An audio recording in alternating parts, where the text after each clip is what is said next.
Hi everybody and welcome to the video and live streaming show. I'm John Lacey and normally I would be joined by my co-host. In fact, what happens if I press this button? There he Hey! is! Sam Proof is back, everybody! Hi, Hi. everyone. Hi Feels Sam, like how it's you, been how you doing? I forever. know it's been a pretty traumatic time, but are you hanging in there? Yeah, no, we're keeping in good spirits. I'm sorry you had to do nothing for the last few weeks and just wait on me for the show to come back, and you made no progress whatsoever without, and yeah, no, thanks for, keeping things going, and I'm glad I can attempt to be back. I don't know how going forward, what's going to happen is going to be week to week until things are what they are. Hey, Saeed, we have a lead on apartments, so maybe one of those will turn around and I'll be back in full swing. But for now, we'll take it 1 week at a time. Awesome. Yeah, so and of course, you've had a birthday, I your daughter's did. had a birthday. Like life Yep. doesn't stop even when these stressful It's things happen. So, yeah, it's I mean, it's it's been a busy like month, really. Yeah, the both birthdays. Betty also graduated from fifth grade, so like a big graduation here. And yeah, it keeps going. absolutely. Okay, so today on the show we are going to be answering video questions, and we've had a couple come in during the week. But if you've got questions, throw them in the chat because we are going out live to all the various places. So if you are out there, say hello. Let us know if you've got questions. I'm going to try and do this thing, which I probably haven't done in several weeks now. But if you want to, hashtag Team Live if you're watching live, or hashtag Team Replay if you're watching the recording later on. But today we are going to be answering video questions, and we'll get into that in a second. I must admit, I don't have any tabs organized for today, so that'll be a little bit different, but that's okay. One thing I did want to sort of acknowledge, though, and I need to do more than one thing to actually show you this. Uh, I hit 400 subscribers in the last week, which is crazy. That's been a work in Awesome. progress for some time. So I mean that's been really cool. So thank you to anybody who's following the at Lone live streaming channel over on YouTube. It's really cool.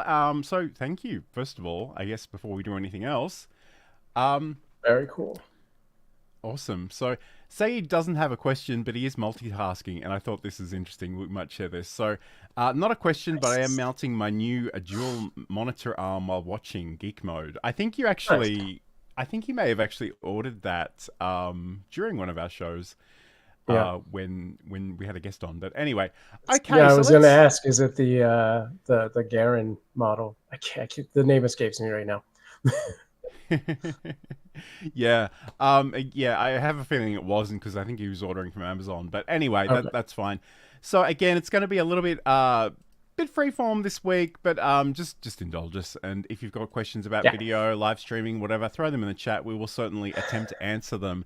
And I guess the place I kind of want to start today, Sam, is I had a question sent to johnlacey.com via the speak pipe function, if I can actually speak, Right. asking, does VMix do things that OBS Studio doesn't? And this person, Marcus, reached out. It sounds like he was working with a client who had heard exciting things about VMix.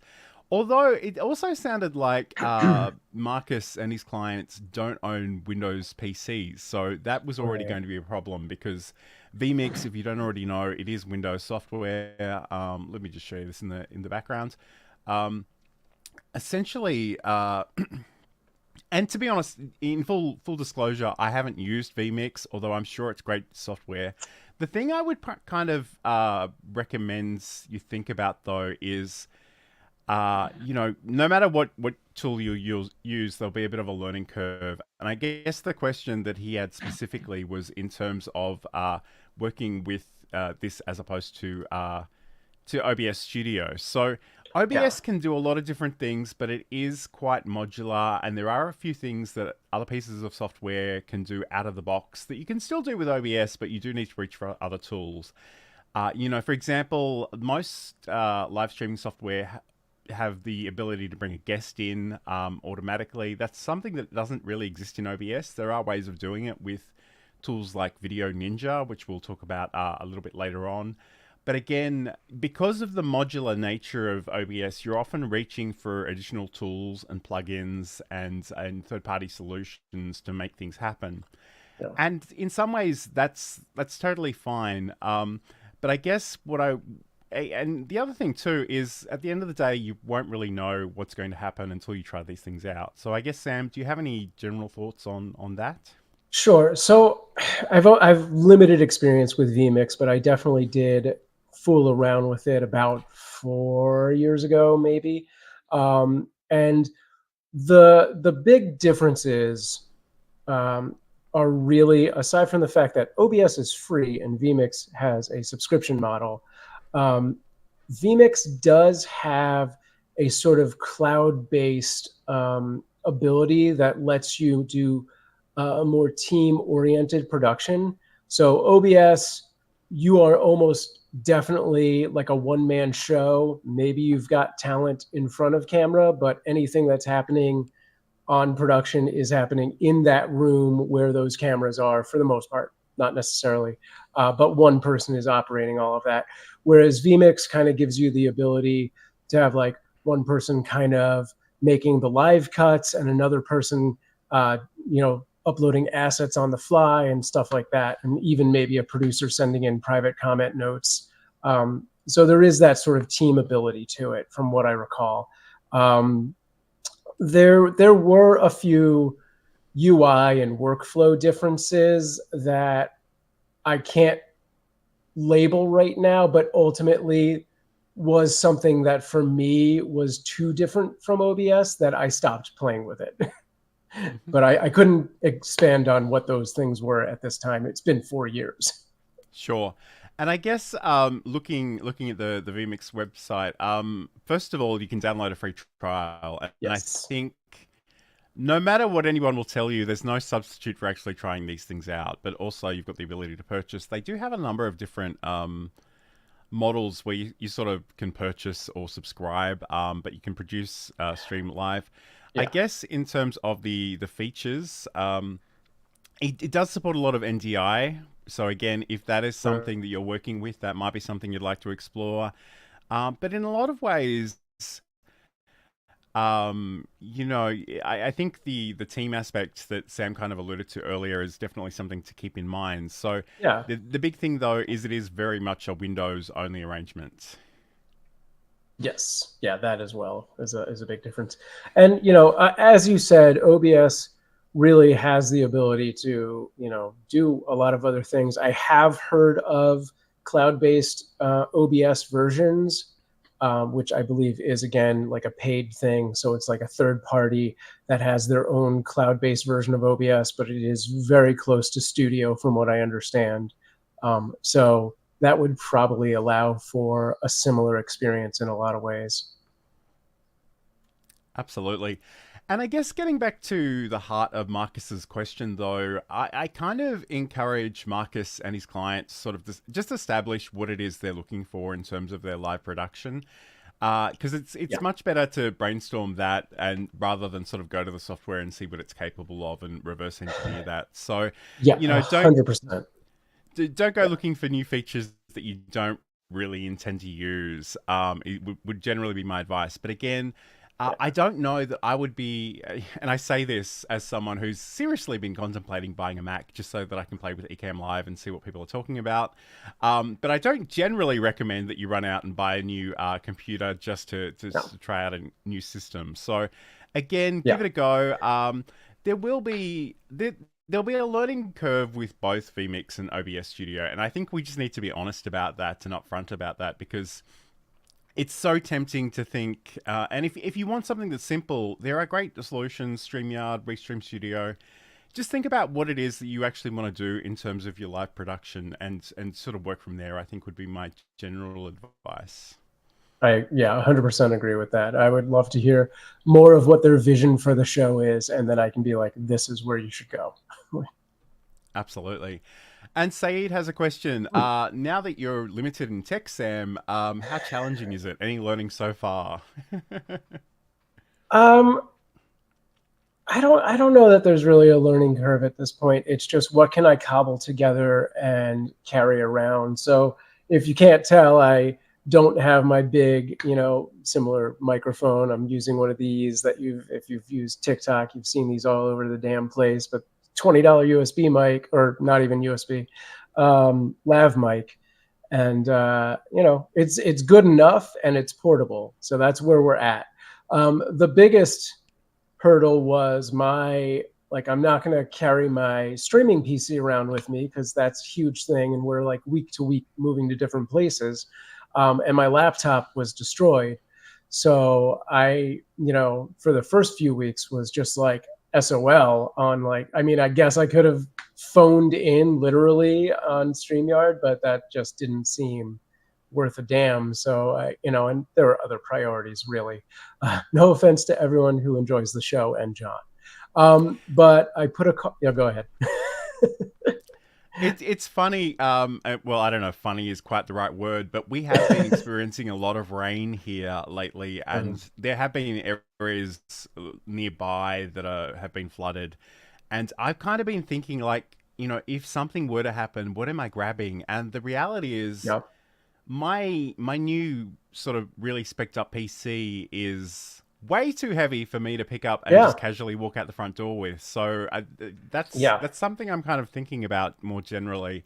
But just checking in with the chat. Hello to CG, who's joining us over on Discord. Great to have your company. And Roy, Tech Troublemaker, is saying, Sam, so glad you guys are okay. And it is it was a really... And there was a time, obviously Sam was incredibly busy and we hadn't really spoken very much. And I genuinely didn't know the extent of the damage and how traumatic that was. And I don't really want to turn this show into a therapy session or anything. But I just feel so badly for you guys. And I'm glad that you're physically okay. And I'm sure over the next couple of months, you'll manage to build things back up again. But it is really awful. Yeah, for anyone who missed the update that we had a house fire and have been displaced from our house, I'm not going to get into the nitty gritty. You can go over to youtube.com/cuteavalanche. There's a couple live streams that Amanda and I did where we talked about pretty much everything. So you can look for those. And I'll be putting a vlog out on my own YouTube channel eventually. By eventually, I probably mean 6 months because, again, it's traumatic. And, every time I start to actually talk about it, it's not easy. So, but yes, everyone is okay. All of the cats are okay. And that's all that matters. And that's great to hear. All right, we're going to come back and we're going to talk about the iPhone, which is not a device I actually use, but I'm really glad to have Sam back to speak to this one a little bit. And just video quality in general. So this is the video and live streaming show.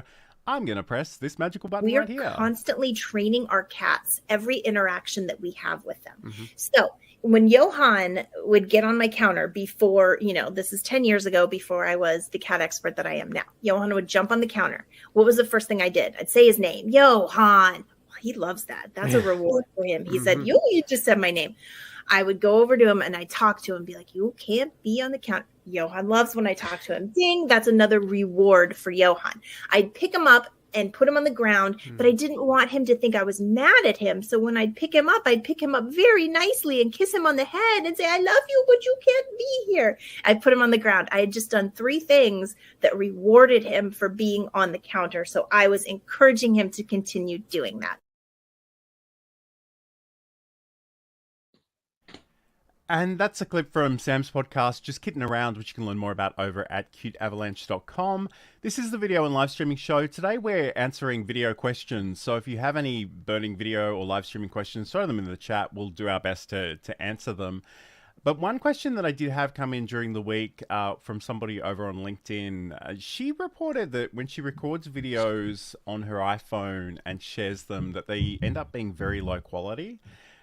Obviously, I'm not an iPhone user, so I have very limited ability to look at this. And again, I did go back and ask a few follow-up questions, but I haven't heard back from her. But I thought it might be worth sort of exploring some of the potential things that might be going on here. And I actually threw this up on social media, and people gave me a lot of feedback, which was delightful. So again, Sam, I believe you're somebody who does use an iPhone, so maybe we can start with you. Are there any kind of settings or potential issues? I suspect it has a lot to do with how this is being shared as well. The how is definitely the thing we would want the answer for. Most likely, they're either trying to email it or use SMS to send it.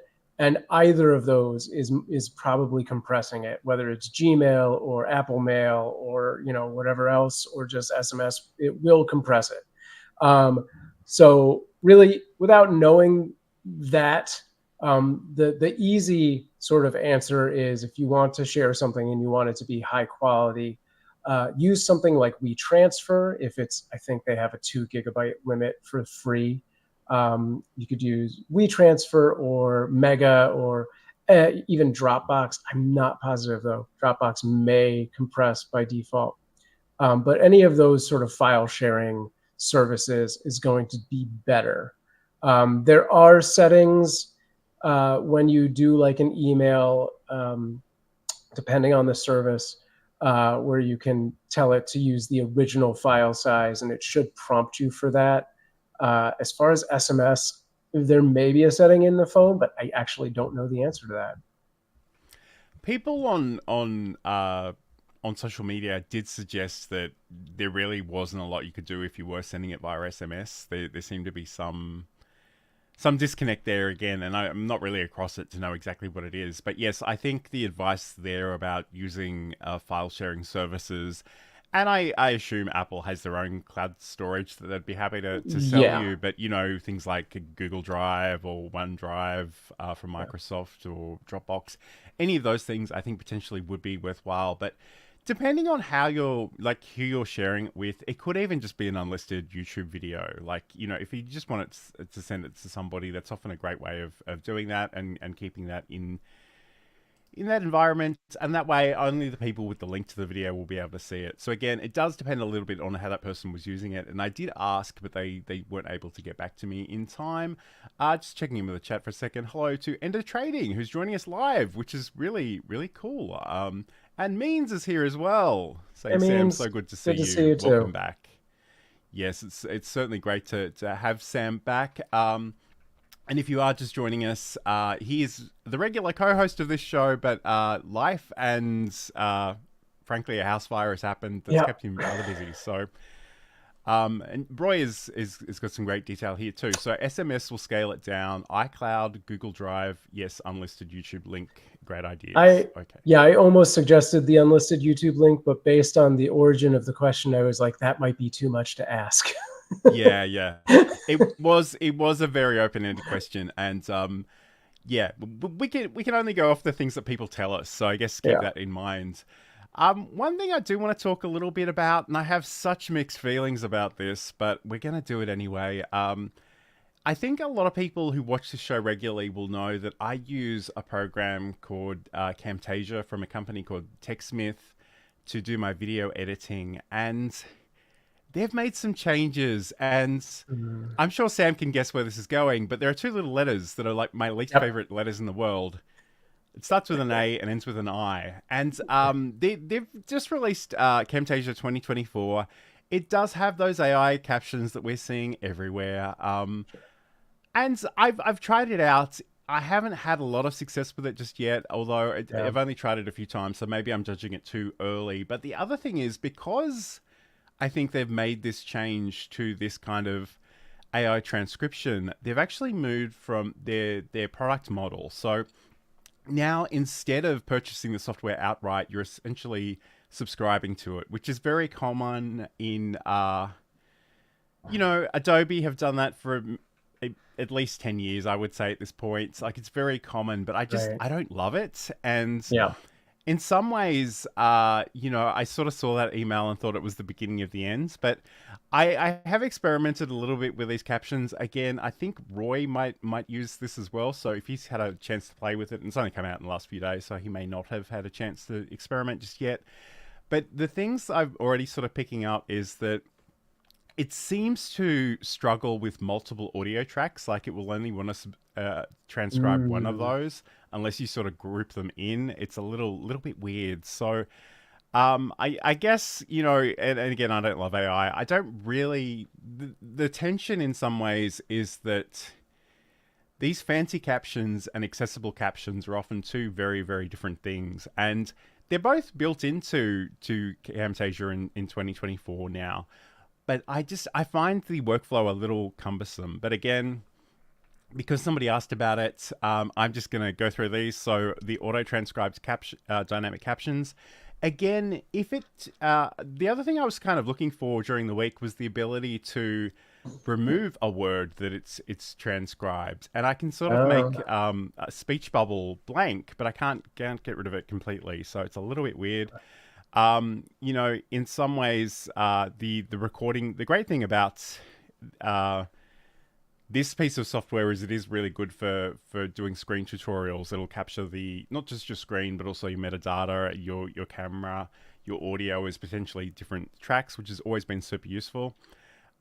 They do have what they call Camtasia Rev, which is a really easy way of capturing a whole bunch of different sources and throwing them into a template. So if you wanted like a YouTube short video, you make a few different selections and it'll generate that for you pretty quickly. And you can sort of go in and change those settings. So if you don't like one of them, you can make a change. Again, a background removal powered by AI, which I find is not as good as my green screen. So I don't use that either. But it is really curious. So, you know, they've got these other things, progress bars and timers, additional audio visualizer styles. There's all kinds of stuff in there to unpack. But I don't love the move to the subscription model. I'm not loving that. Yeah, no, that's never been a plus for anyone but the company. Yeah. And Ender is saying how much he loves AI. Roy says they have a tutorial on editing the captions, so I'll probably need to check that out. Again, it's only been out for a few days. I haven't had a chance to really put it through its paces, but I must admit, it didn't really excite me that much. And the thing about Camtasia is if I bought a version previously, I could keep using that until, you know, Windows stopped supporting it, basically. Right. And they did have a maintenance model, which you pay a certain amount of money, and that entitles you to the next upgrade. So again, it's just a change, and I don't like change. So maybe that's just me, but it is what it is. Yeah. I Okay, think you felt the same way about vertical video, and now you've come around on that. So maybe you just need a little bit, 5 yes. years. Yeah. Yeah, that's true. I mean, you know, I just feel really busy, and like when people move my stuff, I don't love it. Yes. But anyway, Yeah. I'll play with that some more, and I'll report back with more information once I have it. But Sam, you had a question from the OBS community. Please, how can I connect my phone as a camera and connect it to OBS? And when I stream live, it won't be slow. Yeah, so again, this is kind of one of those things where we might need a little more information on the use case, but my general answer to this is going to be use Video Ninja, which is a great piece of third-party free software that you just load up in a browser. And this can be done locally or remotely. So if you're doing an interview show where you've got people in different parts of the world, you can bring them in. They can just get an invite link from your, Video Ninja and pop on their phone, and you can just drag them into their own independent OBS source, and it's perfect. It's like, I've never had any issues with it, as long as everyone has relatively decent internet. If they have internet that is uploading below 10 megabytes per second, then yes, there'll be some issues. But yeah, as long as they have decent internet, it's a great solution, and it's really amazingly customizable. And I guess the great thing about Video Ninja is it brings in those external cameras into OBS, and like I said earlier, that isn't really something that's native to OBS. But I know it has a whole bunch of features that I've barely scratched the surface with in terms of screen sharing and you know, Yeah. even just the ability to show different people different things, and I love the ability to bring them in as their own sort of browser source as well. So that way you can team that up with other OBS plugins and features. So like if you had source record, you could actually grab a recording of that guest. Although I believe Video Ninja actually has that built in, like It that can does, happen in yeah. the browser. Yeah. It lets you do both local and remote recordings if your computers can handle that. You know, and Saeed says, I can't believe something like Video Ninja is free. I was going to say, if you also happen to already have like the pro Skype account, there is an NDI plugin for Skype that will work with OBS, which answers Tech Troublemaker's question right there. But again, that is a paid, the Skype side of it is a paid, thing. Whereas actually, maybe you can do it for the free accounts. But yeah, there is an OBS NDI Skype plugin. Yeah, so I mean there are free plugins that support NDI. Again, I don't use a lot of that technology, so I'm a little vague on the details, but there certainly are things. It's been a while. And I think at some point when we started doing this show several years ago, actually it might have even been before that. I know that Sam and I played with the Skype NDI integration, and it was okay. Like Skype isn't necessarily the greatest quality, but I think for a lot of purposes it will suffice. Yeah, I think once I found video, I just kind of stopped looking at any other thing to do that because it just works. It just does what it does. It is really great, and like Said said earlier, it is mind-boggling how much really cool free stuff exists out there. And again, we talk about that trade-off between the modularity of OBS and having to put a few things together to make it work versus some of the paid options. And honestly, whatever works for you works, and you have our blessing to explore those. And again, I think, you need to think about where you are right now, rather than sort of projecting too far into the future. So if you want something that's really simple, by all means, go and check out StreamYard, go check out Restream Studio. Those are browser-based tools. They can get you started really simply. But if you are a little bit nerdy and you are a bit of a control freak, the ability to just rearrange everything in OBS or Ecamm is just really, really lovely. Speaking of Ecamm, which I brought up, Ecamm just released their Zoom integration, bringing in guests from Zoom to a stream, just saying. So, I mean, yeah, there is that. It's funny, we all kind of live in our own little boxes and bubbles and contexts, and Saeed uses Zoom religiously, and I haven't used Zoom in, like, years. I barely know how to turn it on. Right. Yeah, like I honestly don't know if I think this is a great idea or, a decent idea. Like I don't know what Zoom's resolution limitations are and like FPS limitations. Like, if it can support, 1080p and 60 frames a second, not that I would need 60, but if it can support that, then that's great. If it's down resing things, then this isn't really awesome, but it's good. And it's interesting. I've listened to a number of podcasts in the last month that are like, how to get better quality than Zoom. And some of them are ads for third-party tools. And sometimes they just go, actually, Zoom's good enough. Just use Zoom. So again, as someone who doesn't use Zoom, I don't know how great that advice is. But you can certainly try those things out and have a play. So again, until such time as I choose to buy a Mac, I'm not going to be able to try out Ecamm. But again, I know there are lots of people in the community that use it and they love it. So more power to them.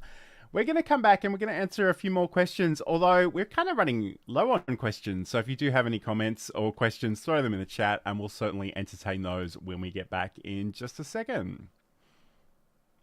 I'm just going to decide which one of these magical buttons I'm pressing today. I think we'll just go with this one. Hi, I'm John Lacey, and in Build a Presentation Muscle, I want to talk about finding your voice, refining and sharing your message, using tools and technology to share that message, and looking after yourself as a creator.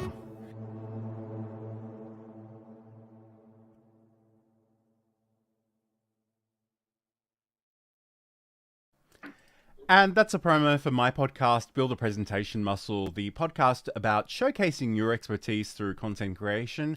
You can learn more about that over at johnlacey.com.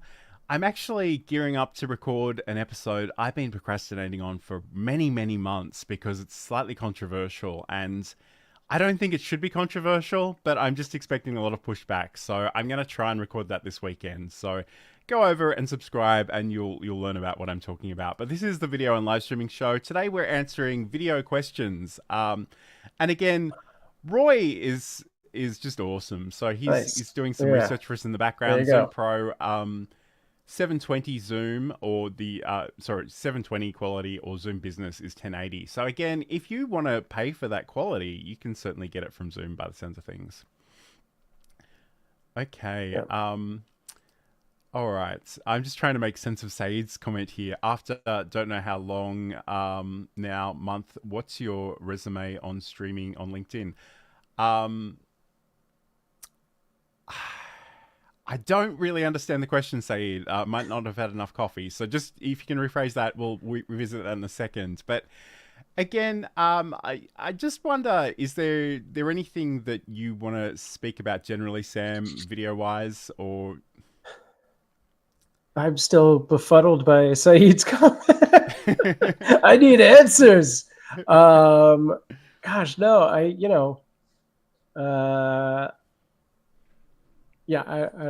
ask questions, folks. That's the best thing.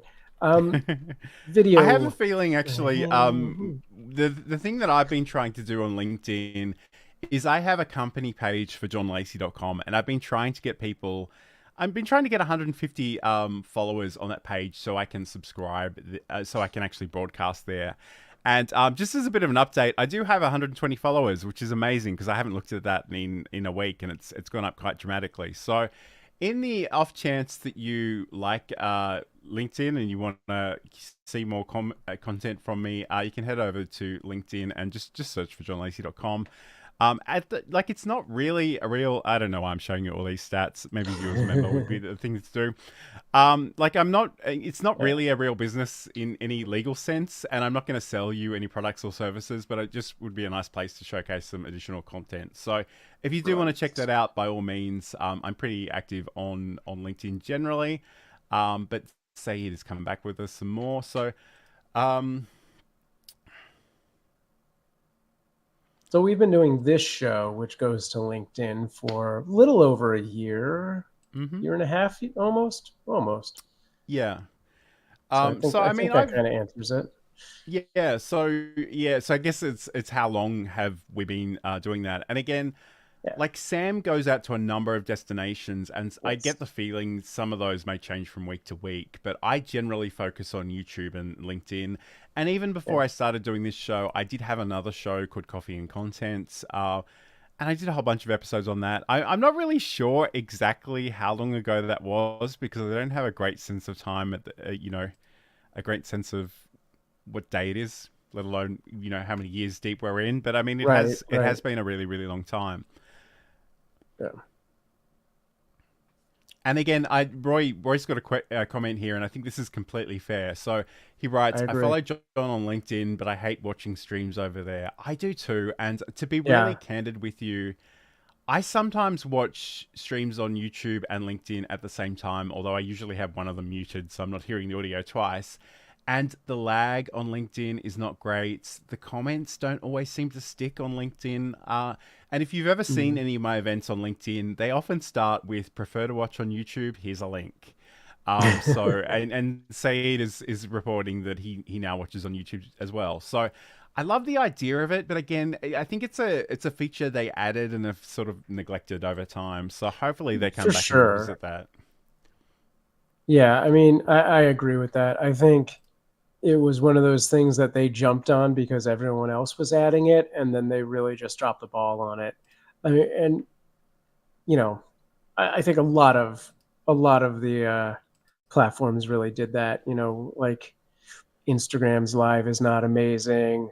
The Twitch live might as well just be shouting into the void. And like, I think the only ones really doing it right are like Twitch and anyone ripping off Twitch and YouTube and to some extent TikTok, even though they've really focused it in on e-commerce, they're doing it very well. And I guess while we're speaking about LinkedIn, I do want to acknowledge the fact that they've incorporated a vertical. I say vertical. We'll talk about that more in a. Essentially, it's basically a TikTok feed for video, and it's rolling out to different people at different rates, and it's only available on the mobile apps for iOS or Android. But essentially, if you want to see if you've got this, if you've got LinkedIn on your phone, open it up, find a video in your feed. If you do have this feature, you'll probably be prompted, and it'll tell you if you flick up the screen in sort of an upward motion, it'll show you other videos. And I spoke to Linnea Johnston on Linkability Radio a little while ago, and the thing that she was sort of wondering was, with this emphasis on vertical video, does that mean horizontal video is dead? And I think the thing that I kind of said was, most of these platforms support some version of everything. So I don't think it's as big of a consideration or concern as a lot of people do. I think we get really fed up and sort of think about, we get stuck in our heads about things like this. So I just wanted to acknowledge, now that I've actually got this feature, it basically grabs any video that you've ever uploaded for your connections and people who aren't connected to you, and throws it in this feed. If you do have a vertical video, it'll take up the whole screen, which is awesome. But if you have a horizontal example, and again in the image I'm showing, that Walter Strong III on the huddle is shown there, it doesn't take up all the space, but I don't think that really matters too much. I know there's all kinds of anxiety about whether you should be doing vertical or horizontal, and we've done entire shows on that, but really, the content is still more important. Think about the things that your audience are actually looking for and sort of focus on those instead. Yeah, and I mean, I've said this before, but I think we're getting to the point where I don't want to say the vertical bubble has, burst, because it's going to become cyclical. I think we are seeing a wave of content consumers who have started to get burnt out. And they're like, now I want something longer and has a little more meat in it. But they'll be back to vertical. Like, it's just going to be that thing where it's like, well, I've eaten peanut butter for 27 meals. It's time to have a little chocolate. And then they're like, now I've eaten chocolate for 27, I'm going to go back to, peanut butter. So it's just going to be a thing. Neither format is going away. And they both have their benefits. They both fill, a certain need for the viewer. And, in the case of vertical, it's generally that sort of dopamine short hit. And with horizontal, it's like, I want to actually learn something or get something done. And, that's what it's going to be. And as someone who is a consumer of both TikTok and LinkedIn, I use those platforms for very different things. And it's difficult. I'm not going to tell you the kinds of things I watch on TikTok, but it's difficult to overstate how mindlessly enjoyable they are versus YouTube, where I come for really educational content, for longer form content. And as Sam says, there are different times in the day, in the week, in the month that you'll want different things. And I don't think any of this matters too much. And as someone who loves a bit of video editing, I just think take whatever you've got, throw it into a different canvas, add some B-roll, switch it up a little bit. Like, there are all kinds of creative opportunities you can explore. I know some people don't love editing video. I get that. But I think, there are all kinds of possibilities. And another thing that I kind of made a point about is that we tend to conflate common content types with their popular use cases. So, and again, going back to LinkedIn, the LinkedIn newsletter feature is a great thing. And if you take that literally, you think it's only about news. It's only about what happened in your industry that week. But the truth is you can do whatever you like there. You can embed videos, you can embed podcast episodes, you can include links and lists and images. So I think in some ways because even like with something like podcasting, people think interview. It can only be an interview Right. show, and it's like, no, it can be anything you want, really. And I just invite people to think a little bit more thoroughly about that. But I just want to check in with this comment from Saeed. I think this LinkedIn feature is a nice opportunity for repurposing your YouTube shorts. I guess they'll be pushing video content in the future. I think that is potentially true, but again, you don't nominate which videos pop up into that feature. So I guess there is potentially the danger that you'll have the same content in vertical and horizontal, and they might see it. But again, it's very early in the piece. It's hard to know. And Roy's writing, I could post my horrible Opus Pro made shorts. I mean, you could. Again, it's interesting, and I know I'm a control freak, and I know I don't like AI, and I'm always ranting about it. But I don't know. I see a lot of really weird short clips from different people that are clearly made by tools, and they're not completely awful, but sometimes I think you just need a human to double check these things and maybe change where they start or end, or maybe take some of those elements. And I guess the other thing, if I'm being really critical, and I'm sorry, I'm not meaning to call anybody out, is I see a lot of people who will do a show like ours where we have camera by camera, and they will just put one on top of the other and just call it a day. zoom in, and it'll be really, really blurry.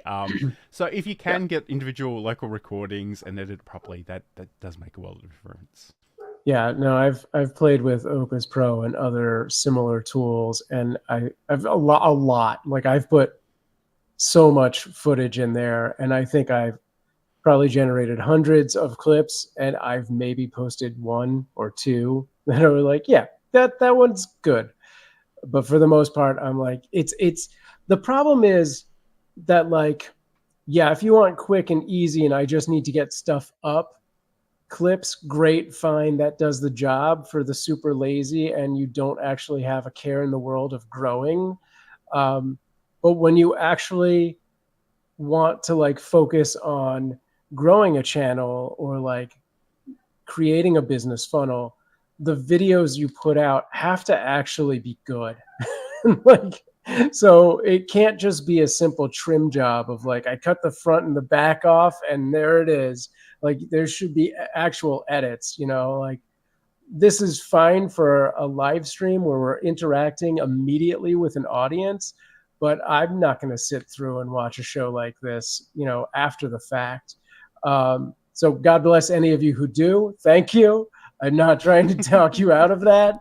But, like, if I want to put a clip out to show like what we're really doing, it's just got to be better. Like, it can't be a horizontal squeezed into a vertical or zoomed in, like John was saying, get local recording so you have that high quality to go into and like make some actual cuts, multi-camera editing style cuts and make it good.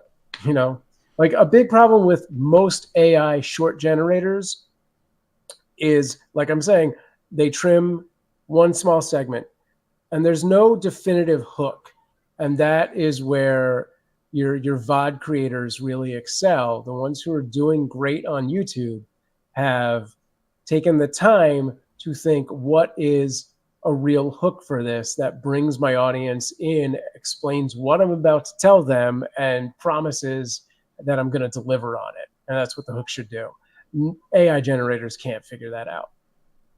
Not yet. Yeah, and we've done an entire show on what we called the 59-second challenge, and it was essentially about recording for shorts and just thinking about the points, getting into the habit of actually practicing making your points, including your hook, in a short period of time. Because even when I do find useful things out of this show, they're inevitably 1 minute and 10 seconds long. And as good as I am at sort of editing things down, like, that can be so frustrating at times. And often if we've spoken about something at length on the show, or I've written about it in a newsletter, I will have a new clarity about that. And at that point I can go off and record something new. And in some ways, you can do that. Again, I'm a big fan of using the Atom vertical plugin to do that. But again, if you're using Camtasia, that Camtasia Rev thing that will it'll give you all these options. So potentially, if you're short and concise, you don't even need to worry too much about changing very much up. You can select a whole bunch of different options, and they are customizable. So if you've picked the AI background removal and it's done a really awful job, you can turn that off before you render the video. You can make whatever cuts you like. It's really cool. And again, I guess there's nothing wrong with just doing it from your phone either, although that's not generally how I personally work. Yeah, I mean, along those lines, like, instead of using one of those sort of browser-based AI clipping tools, CapCut has a really great version of that inside its editing software that will take a long video and clip out vertical shorts, which you then can put into a CapCut program natively and make your own edits to make it better. So yeah. And nobody asked, but I'm going to volunteer this information anyway. It's one of those things that I love. I love Camtasia, but again, this recent change is making me reconsider everything in my life. And I really, really like CapCut, but I'm just a little scared that the American government are going to make it go away. So I'm actually a bit lost in terms of what to even recommend to new people in terms of video editing. So if anybody in the audience has recommendations, especially if it's free, especially if it's cross-platform, let us know, because I kind of want to explore that. I mean, at the moment, fingers crossed, we still have CapCut and it's still amazing. And I was rendering a video out of CapCut the other day, and it sort of has this... I was rendering a horizontal video, and it sort of showed me in real time how it could cut it up automatically to make it into a vertical clip. And it looked really, really good. And as long as that company continues to exist, which again is a bit of a question mark, and I have no control over what happens geopolitically, and say it is saying start learning DaVinci. So if I can do it, you can do it too. I do that's part of the reason I got this new computer, was so I could play with DaVinci, but I just don't have the time to learn it really, and I'm a little confused by it. It's so big. Good God. The thing I want to take a look at, because someone said it was free and I don't 100% believe them, is Adobe Rush, which is like their express version of Premiere, from my understanding. So if it's even remotely similar to like if Premiere and CapCut had a baby, then I'm sold. But we'll see. I'm gonna do some research. I mean, I do have access to the Adobe suite, but I don't.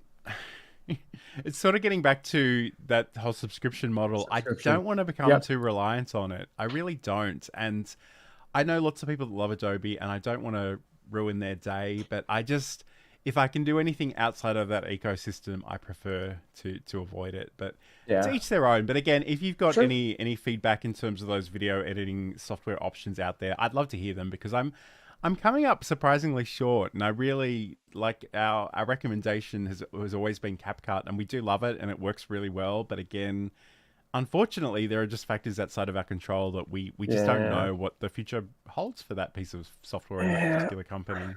We'll see. I hope they fight it and do okay, or at least that software maintains for a few years after everything goes down.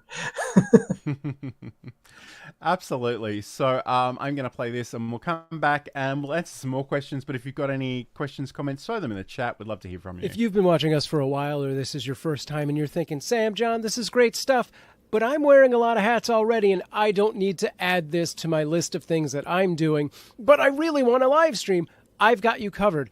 I've been a freelance technical director and stream operator for 20 years, and I can help you either with one-on-one counseling, setups of shows, or even run your whole show for you.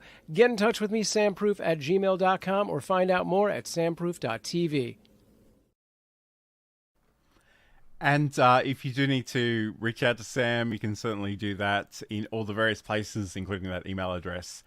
And he'll help you out to the, given some of the constraints he's working with, but I'm sure he's incredibly knowledgeable and can point you in the right direction of different things. So that's definitely worth exploring. Okay, so this is a video and live streaming show. Today we've been answering video questions. I have this vague sense that I actually included a few questions in the video description, and I just want to really... Sam can buy me some time while I'm looking this up, just to make sure I haven't neglected them. Oh, cool. Hey, I'm going to juggle, guys. So let's see, we talked about streaming software and editing software, and I guess we haven't talked about cameras so much, but yeah, use a camera for your videos. No, go on. Yeah, we've talked about tech a lot in the past, and you can find some episodes where we talk about that. But if that is a question people have, let us know.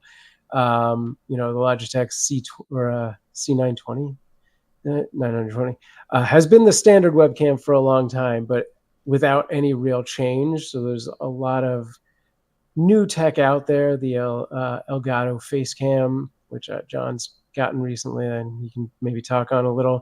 But if you can afford it, if you already have it, a DSLR is going to be a way better experience. And I think John might be ready to do stuff. Good. Sure. Yeah, it's funny when you started talking about cameras. I actually looked up, and my face cam is completely out of the picture at the moment. Although something in OBS must be using it, because it's lit up even though the privacy screen is closed. Sure, so I'll have to go and just double check what that is. But the face cam is a great option. I guess the only thing I would say, and I came from Logitech. I used a number of different Logitech webcams over the years, but the thing that drives me nuts about them these days is they all have microphones built into them, and the minute I plug one in, my audio setup changes. And there have been times when, well, actually, I don't know that there's been a time when we've done an entire episode, but sometimes there is that risk that you think you're just recording your video, and it skips your $1,000 audio setup and goes into this $100 webcam, and it just sounds atrociously awful. That's kind of the reason that I wanted to explore the Elgato Facecam, because Elgato have always said they're never going to have microphones on their cameras, which I think in a lot of ways makes perfect sense, because they're not. There's no they're point. never going to be positioned in a great place to capture the audio. So that's something to keep in mind. And I think at some point in the near future, and again, depending on whether Sam can join us or not, I do want to sort of dig more into the Elgato ecosystem, because they've got some great products, but the power of it really is the software and the way they relate to each other. Because I haven't mentioned it this show, but I got the Elgato prompter a little while ago, and it's amazing. But the holy trinity of the Elgato prompter is the Elgato prompter, the fact that it's got the display built into it, but also the camera hub software and the way that you can control it via a Stream Deck or a Stream Deck pedal.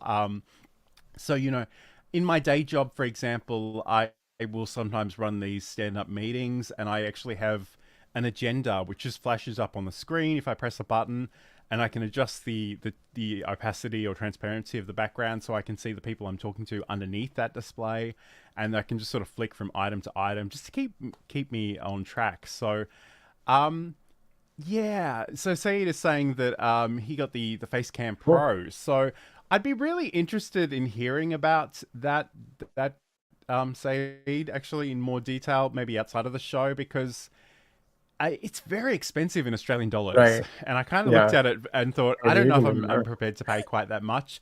The other thing that Saeed does mention is that they've got the new Neo series, which is a little bit more budget friendly. Again, maybe it's just the Australian dollars, maybe it's the other side of the world tax, but they're not as cheap as I would have thought they were, given. And I said a very unkind thing to Sam when I first saw them, and I'm not going to repeat that here today. But I think they are made of recycled plastics as well, which I think is environmentally friendly. So there is that as well. So cool. But yes, maybe we'll do a show on Elgato gear. Although I don't know that Sam has any. Do you? I mean, aside from the Stream Deck, no. No. Oh, okay. Yeah. All right. Well, anyway, we'll see what happens. But speaking of which, if there are topics that you'd like us to cover on future shows, just let us know wherever you happen to be watching. Again, because of life, everything's up in a bit of a state of flux at the moment, but we'd love to do the things that you want us to cover. Don't forget to like and subscribe wherever you happen to be watching this, because we are going out to all the various places. But we also would love to hear about the things that you guys are making as well. And I do want to say hello to somebody in the chat. I'm sure I saw a comment from, but I didn't acknowledge. Stefan, who's watching on LinkedIn. And again, just saying that Sam seems to be doing fine, which, you know, certainly getting there. So it's a step in the right direction. Yeah. So again, thank you to everybody. And I didn't ask Sam if he wanted me to do this, but I'm going to throw it up on the screen anyway. There is a GoFundMe page, so if you do want to check that out, you can support Sam and Amanda and the family. And there's a QR code on the screen you can scan if you'd like to do that as well. But again, I don't really like it is and like Sam said, if you go over to the Cute Avalanche channel, you can see some behind the scenes and talking about that and some of the photos. And I mean, I'm grateful that everyone's safe, but it is obviously very hard. Yeah, it's a lot. I've basically described this as the world's most complicated escape room, and you just don't know where you're even escaping to. So it's Anyway, it is what it is. We'll get there. Look back on this in 20 years, right? I don't know. But that said, it's really lovely to have you back here today, Sam. I wasn't sure if this was going to happen or not, but thank you for your time today. And I'm sure things can only get better moving forward. And just look after yourselves. And if you do need anything, let us know, and we'll try to help you out on that front. But I guess as we begin to wrap up, if people want to learn more about you and what's your content and all that good stuff, where can they go? Yeah, head over to samproof.tv, and you can find all of my social links at the top left there. Scan this QR code. And if you didn't get enough cats, while the Kitten Cam's live feed is down, Cute Avalanche is running a constant looping playlist or a shuffling playlist of our featured fosters from past litters and things like that. So we are still putting out kitten content. That was a mouthful. So yeah, follow us over there. Nice. And if you want to catch up with me, you can head over to johnlacey.com. There's tutorials and the podcast and all of the things, and social media links at the bottom of those pages. I'm mostly active on LinkedIn and YouTube, so if you want to find me, those are probably the best places to find me. But I do lurk in all of the places on the internet because that's just how I roll. Okay, so, you know, if you do have any final questions, we've got a couple of minutes before we wrap up, but it's been great to have the company of so many people in the chat. We really do appreciate it. You know, Sam sort of alluded to the fact that we've been doing this show for at least a year and a half, and it's the thing that I try to explain to people is that you need to have a level of consistency, and this stuff takes time. Yeah. And sometimes, you know, it feels like an eternity. And like this week, if I'm being really honest with you, I was almost not going to do the show. I was just feeling a little bit burnt out, but I am grateful that I pushed myself to show up and do this because I didn't want to let people down in the chat, and it's great to do, and it's just been a tiring week, but sometimes you just got to soldier through and do what you can do. But thank you to everybody in the comments. It's been really awesome. Roy, Saeed, CG, everybody, it's been great to have your company today. So again, I'm not sure what we're going to be doing next week on the show, but if you've got any suggestions, if there are things you'd like us to explore, please let us know. Otherwise, have a great week and look after yourselves. Take care, everybody. It's good seeing you. Bye, everybody.